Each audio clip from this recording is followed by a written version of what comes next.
এক গ্রামে বাস করত এক চাষি। তার নাম ছিল মোহন। সে তার গিন্নি আর একটা ছোট্ট ছেলে জয়কে নিয়ে বেশ সুখে দিন কাটাচ্ছিল।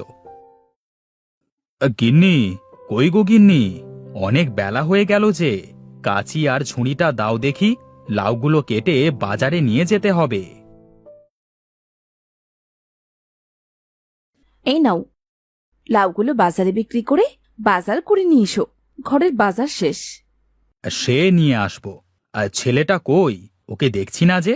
ওকে ডেকে দাও, ওকে সাথে নিয়ে জমিতে যাই। একটা লাউ ওর কাছে দিয়ে দেব। ও লাউ নিয়ে বাড়িতে এলে লাউটা রান্না করবে, কেমন? জয়, ও জয়, বাবা কোথায় তুই রে? এদিকে আয় তো দেখি। কি হয়েছে মা? তোর বাবার সাথে মাঠে গিয়ে লাউ নিয়ে আয়, রান্না করতে হবে সে। কি মজা, কি মজা, লাউয়ের মোরব্বা খাবো। পাগল ছেলে আমার, লাউ পেলে আর কিচ্ছুটি চায় না। হ্যাঁ মা, আমার লাউ খেতে অনেক ভালো লাগে। হ্যাঁ বাবা, হ্যাঁ এখন তাড়াতাড়ি চলো তো, অনেক দেরি হয়ে গেল যে।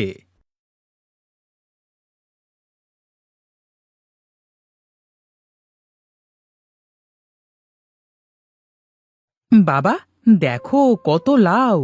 এইসব লাউ আমার। আমিও বড় হয়ে তোমার মতো লাউ চাষ করব।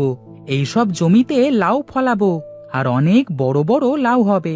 একটা মানুষ একা নিয়ে যেতে পারবে না, এত বড় লাউ হবে। হ্যাঁ, পাগল ছেলে, লাউ আবার এত বড় হয় নাকি? হবে বাবা, হবে। তুমি দেখো, ঠিকই হবে। হ্যাঁ বাবা, তুমি যদি মন থেকে কোনো কিছু চাও, তবে বিধাতা ঠিকই তোমাকে সেটি দেবেন। এখন নাও, লাউটা নিয়ে বাড়িতে যাও।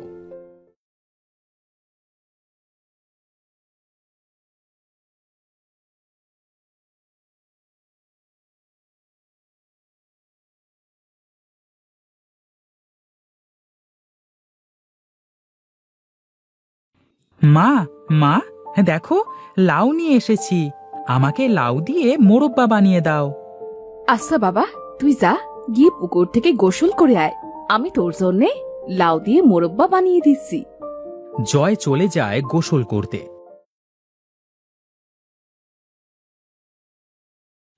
গিন্নি, ও গিন্নি, কই গো তুমি? গিন্নি ঘর থেকে বেরিয়ে এসে দেখে মোহন ঝাঁকা মাথায় করে দাঁড়িয়ে আছে, আর ঝাঁকা ভর্তি বাজার। সে কি গো, এত বাজার কিসের জন্য করেছো? কথাই বলবে শুধু, নাকি বাজারটা নামাবে? হ্যাঁ হ্যাঁ, দাও দাও। তুমি হাত মুখ ধুয়ে বারান্দায় বসো। জয় এলে আমি তোমাদের একসাথে খেতে দিচ্ছি। একটু পরে জয় এলে গিন্নি ওদের খেতে দেয়। আহা, তোমার হাতের মোরব্বা খেলে পরানটা একদম জুড়িয়ে যায়। হ্যাঁ বুঝলে গিন্নি, ছেলেটা তো আর এমনিতে লাউ খেতে এত পছন্দ করে না। তোমার হাতের জাদু আছে বলতে হবে। হ্যাঁ বাবা, তোমার ক্ষেতের লাউয়ের জাদু আছে। এরপর খাওয়া শেষ করে মোহন মাঠে চলে যায়। মাঠে গিয়ে মোহন দেখে রাতুল মন খারাপ করে বসে আছে। কি গো রাতুল ভাই, তুমি মাথায় হাত দিয়ে বসে আছো কেন? শুনলাম কয়েকদিন পরে নাকি খুব বৃষ্টি হবে, আর বন্যা হওয়ার সম্ভাবনাও নাকি আছে। কি হবে এইসব নিয়ে অনেক চিন্তা হচ্ছে, বুঝলে মোহন ভায়া। সে কি হবে না হবে তা ভেবে আর লাভ নেই, বুঝলে। আমি যাই, একটু লাউ গাছগুলো দেখে আসি।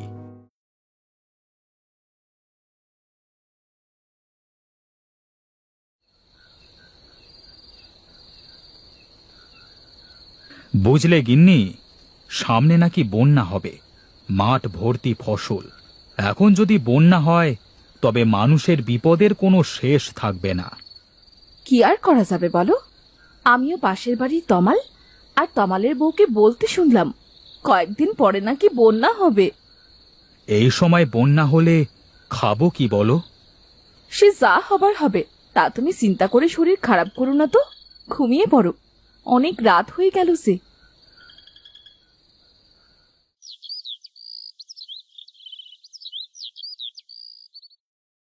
সকালে উঠিয়া আমি জোরে জোরে বলি, সারা বেলা আমি যেন লাউ খেতে পারি, আহা লাউ খেতে পারি।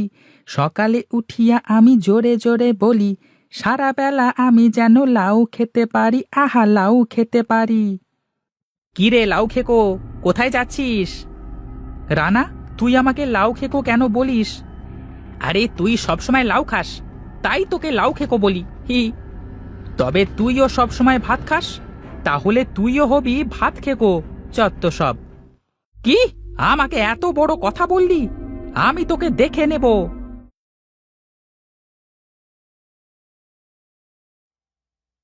জয় যেতে যেতে দেখে নদীর ধারে একটা বাচ্চা মেয়ে বসে কাঁদছে। কে তুমি? তোমাকে এই গ্রামে এর আগে তো কখনো দেখিনি, আর তুমি এখানে এভাবে বসে কাঁদছো কেন? আরে, এই ছেলেটা আমায় কিভাবে দেখলো? মা বলেছিল যারা ভালো মনের মানুষ শুধু তারাই আমায় দেখতে পাবে। তাহলে এই ছেলেটা নিশ্চয়ই ভালো মনের মানুষ। ওকে আমার মনের কথা সব খুলে বলি, ও নিশ্চয়ই আমাকে সাহায্য করবে। এরপর মেয়েটি বলতে শুরু করে, আমার নাম মায়াপরি, আমি পরি লোকে থাকি। আমার মায়ের ভীষণ অসুখ জানো, কোনোভাবেই এই অসুখ সারছে না। পরিবৈদ্য বলেছেন আমার মায়ের অসুখ সারানোর একটা উপায় আছে, আর সেটা হলো পৃথিবী থেকে রাক্ষসী লাউ নিয়ে যেতে হবে। আমাদের তো অনেক লাউ আছে, কিন্তু রাক্ষসে লাউ কি? আগে তো কখনো এমন লাউয়ের নাম শুনিনি। পরিদের জাদুর মাধ্যমে এক ধরনের বড় আকৃতির লাউ বানানো যায়, যা কেবল পৃথিবীর মাটিতেই সম্ভব।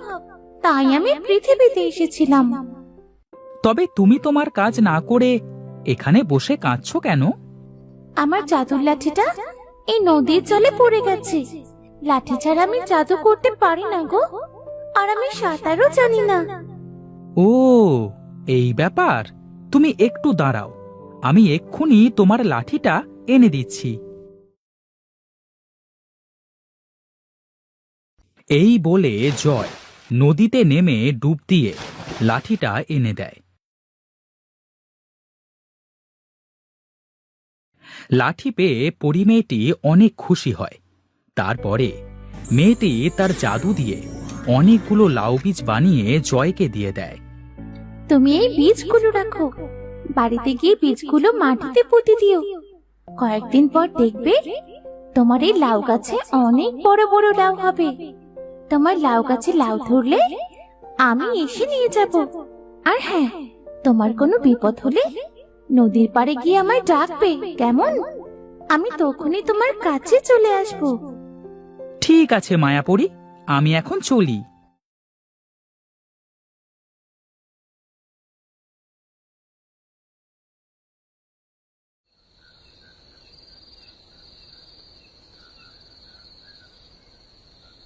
এখন তো রাত হয়ে আসছে, বীজগুলো রেখে দিই, সকাল হলে বীজগুলো লাগিয়ে দেব।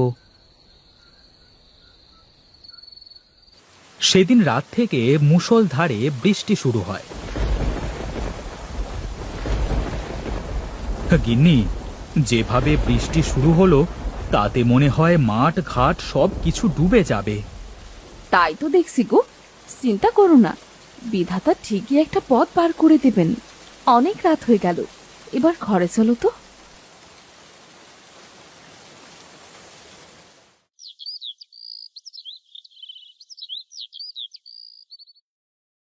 পরের দিন সকালবেলায় মোহন ঘুম থেকে উঠে মাঠে গিয়ে দেখে তার সব জমি পানিতে ডুবে গেছে।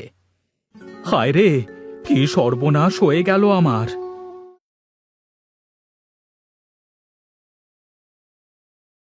মোহন তার ক্ষেতের দুরবস্থা দেখে বাড়িতে এসে মাথায় হাত দিয়ে বারান্দায় বসে থাকে। কি হয়েছে বাবা, তোমাকে এত চিন্তিত লাগছে কেন? বন্যায় আমাদের সব লাউ ক্ষেত নষ্ট হয়ে গেছে, চিন্তা ছাড়া কি আর করব বলো? তুমি চিন্তা করো না তো বাবা, আমার কাছে মায়াপরীর জাদুর লাউ বীজ আছে। এই বীজগুলো লাগালে এখান থেকে গাছে অনেক বড় বড় লাউ হবে বাবা। কি বলছো এসব আবোল তাবোল? তুমি কোথায় পেয়েছো এই বীজ? এরপর জয় তার বাবাকে সব ঘটনা খুলে বলে। বাবা, এইসব পড়ি বলে কিছু হয় না, আর এসব রাক্ষসে লাউ বলতেও কিছু নেই।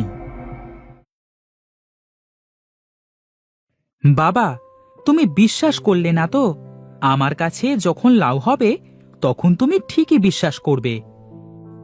এই বলে জয় একটা টবের মধ্যে বীজগুলো দিয়ে ঘরের চালের উপরে রেখে দেয়।